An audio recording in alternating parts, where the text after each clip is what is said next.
இப்போ உலக நேரத்தோட மையம் அப்படின்னு சொன்னா நமக்கு உடனே ஞாபகம் வர்றது லண்டன்ல இருக்கிற கிரீன்விச் தான் இல்லையா? ஆனா அந்த மையம் நீங்க நினைக்கிற இடத்துல இல்லாம வேற எங்கேயாச்சும் இருந்திருந்தா? நம்ம பள்ளிக்கூடத்துல எல்லாம் கிரீன்விச் மெரிடியனை பத்தி படிச்சிருக்கோம். ஆனா உண்மை என்னன்னா, அதுக்கு பல நூறு வருஷத்துக்கு முன்னாடியே உலக நேரத்தை கணக்கிடுறதுக்குன்னே ஒரு மையம் நம்ம இந்தியால இருந்திருக்கு. வாங்க நேரத்தோட இந்த மறைக்கப்பட்ட சரித்திரத்தை நாம ஒன்னா சேர்ந்து தெரிஞ்சுக்கலாம். சமீபத்துல இன்டர்நெட்ல மகாகால் ஸ்டாண்டர்ட் டைம், அதாவது எம்எஸ்டி அப்படின்னு ஒரு விஷயம் ரொம்பவே வைரலாச்சு. நிறைய பேர் இதை பத்தி பேச ஆரம்பிச்சாங்க. ஆனா முதல்ல ஒன்று சொல்லிடுறேன், இது ஏதோ புதுசா வந்த அஃபிஷியல் டைம் ஜோன்லாம் கிடையாது.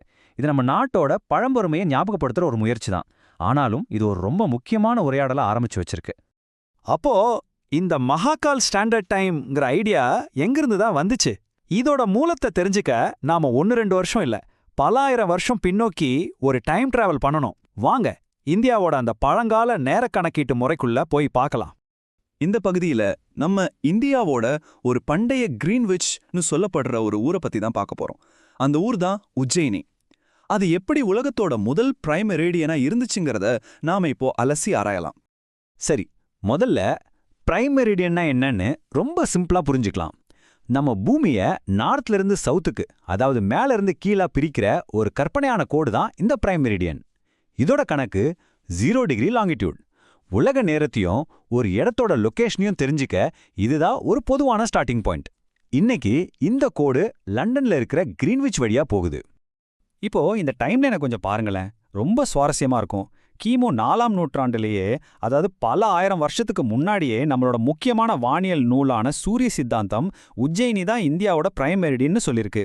அதுக்கப்புறம் கிபி 7ஆம் நூற்றாண்டுல பிரம்மகுப்தர் மாதிரி பெரிய பெரிய வானியலாளர்கள் எல்லாம் உஜ்ஜயினில தான் தங்களோட ஆராய்ச்சிகளை செஞ்சாங்க. 1725ல மகாராஜா ஜெய்சிங் II வேதசாலாங்கிற ஒரு அப்சர்வேட்டரியை இங்க கட்டினாரு. ஆனா இவ்ளோ நடந்தும் 1884 நடந்த ஒரு சர்வதேச மாநாட்டில் தான் கிரீன்விச்சை உலகத்தோட அதிகாரப்பூர்வ பிரைம் மெரிடியன்னா செலக்ட் பண்ணாங்க. யோசிச்சு பாருங்க, அதுக்கு முன்னாடி பல நூறு வருஷமா உஜ்ஜயினி தான் அந்த இடத்துல இருந்திருக்கு. சரி, அப்போ ஏன் உஜ்ஜயினிக்கு இவ்ளோ முக்கியத்துவம் கொடுத்தாங்க? இதை நாம இப்போ தெரிஞ்சுக்கலாம்.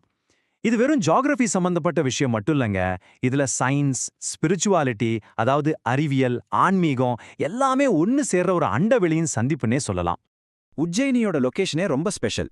அது மிகச்சரியா கடகரேகை, அதாவது டிராபிக் ஆஃப் கேன்சர் மேல அமைஞ்சிருக்கு. நம்ம பழைய நூல்கள்ல இத பூமியின் தொப்புள் இல்லைன்னா நாபிதேசம்னு சொல்லியிருக்காங்க. இந்தியாவோட பிரைம் மெரிடியனும் கடகரேகையும் இந்த இடத்துல தான் சந்திக்குதுன்னு அப்போ நம்புனாங்க. இதனால தான் வராகமிகரர், பிரம்மகுப்தர், 2ஆம் பாஸ்கரர் மாதிரியான இந்தியாவோட டாப் ஆஸ்ட்ரோனமர்ஸ் எல்லாரும் இந்த ஊரை தங்களோட ஹோம் பேஸா வச்சுட்டு ஆய்வுகளை செஞ்சாங்க. இப்போ இதோட ஆன்மீக பக்கத்தையும் கொஞ்சம் பார்ப்போம். கால்னா நேரம், மகாகால்னா அந்த நேரத்தையே கட்டுப்படுத்துறவர், அதாவது சிவன். அதனால நேரம் எங்கிருந்து கட்டுப்படுத்தப்படுது? உஜ்ஜயினியிலிருந்து தான். இந்த ஒரு வரியே போதும். நேரத்தை கணக்கிடுற அறிவியலும் சரி, காலத்தோட கடவுளா பார்க்கப்படுற சிவனும் சரி, எப்படி உஜ்ஜயினியில ஒன்னா பார்க்கப்பட்டுச்சுன்னு அழகா புரியுது இல்லையா? உஜ்ஜயினியோட இந்த வானியல் பாரம்பரியம் பழங்காலத்தோடயே நின்னு போகல, அது இன்னைக்கும் தொடருது. இங்கே நீங்க பார்க்குற இந்த மாடர்ன் பிளானட்டேரியம் அந்த பழங்காலத்திலிருந்து நட்சத்திரங்களை நோக்கிற அந்த மரபுக்கு இன்னைக்கும் இருக்கிற ஒரு உயிருள்ள சாட்சி. இது ஒரு மாதிரி பாஸ்டையும் பிரசன்டையும் கனெக்ட் பண்ற ஒரு பிரிட்ஜ் மாதிரி. உஜ்ஜயினியோட சயின்டிபிக் பெருமைக்கு இன்னிக்கும் ஒரு கம்பீரமான சாட்சியா நிக்கிறது அங்க இருக்கிற வேதாசாலா தான். இத ஜந்தர் மந்தர் அப்சர்வேட்டரின்னு சொல்லுவாங்க.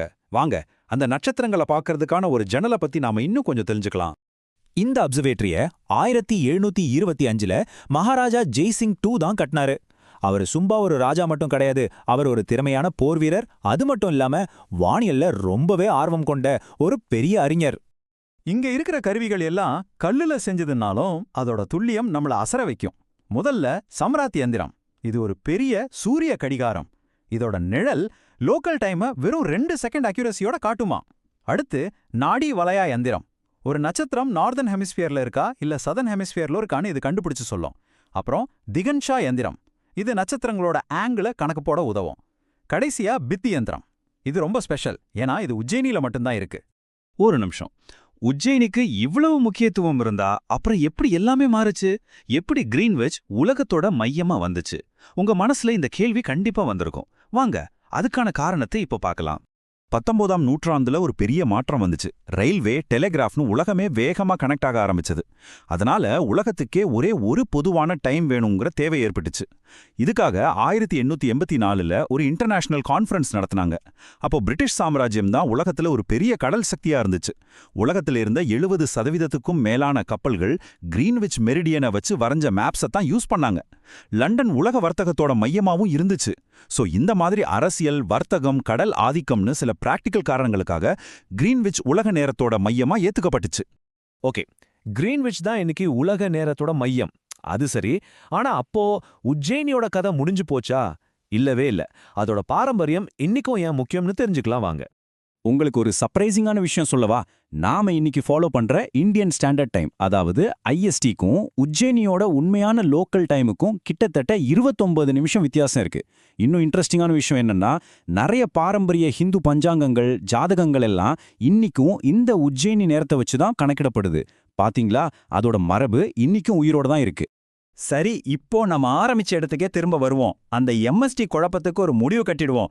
இங்கிலீஷ்ல MSTன்னு சொன்னா அது பொதுவா நார்த் அமெரிக்கால யூஸ் பண்ற மவுண்டன் ஸ்டாண்டர்ட் டைமை குறிக்கும். ஆனா நாம இவ்வளவு நேரம் பேசின மகாகால் ஸ்டாண்டர்ட் டைம் அப்படிங்கிறது உஜ்ஜயினியோட வரலாற்று பெருமையை கொண்டாடுற ஒரு ஐடியா தானே தவிர இது ஒரு அஃபிஷியல் டைம் ஜோனே கிடையாது. இதுல இனிமே உங்களுக்கு எந்த கன்ஃபியூஷனும் வேண்டாம். ஆக உஜ்ஜயினியோட இந்த கதை நமக்கு ஒரு விஷயத்த ரொம்ப தெளிவா சொல்லுது. அறிவியலோட வரலாறுங்கிறது எப்பவுமே ஜெயிச்சவங்களோட பக்கத்துல இருந்து மட்டும் எழுதப்படுறதில்ல. உஜ்ஜயினி மாதிரி நாம திரும்பவும் கண்டுபிடிச்சு தெரிஞ்சுக்க வேண்டிய அறிவியல் அத்தியாயங்கள் இன்னும் எத்தனையோ காலத்தோட பக்கங்கள்ல மறைஞ்சிருக்கலாம் இல்லையா? அடுத்த தடவை நீங்க உங்க வாட்ஸ்அப் பார்க்கும்போது நேரத்துக்கு பின்னாடி இருக்கிற இந்த ஆழமான வரலாற்றையும் ஒரு நிமிஷம் நினைச்சு பாருங்க.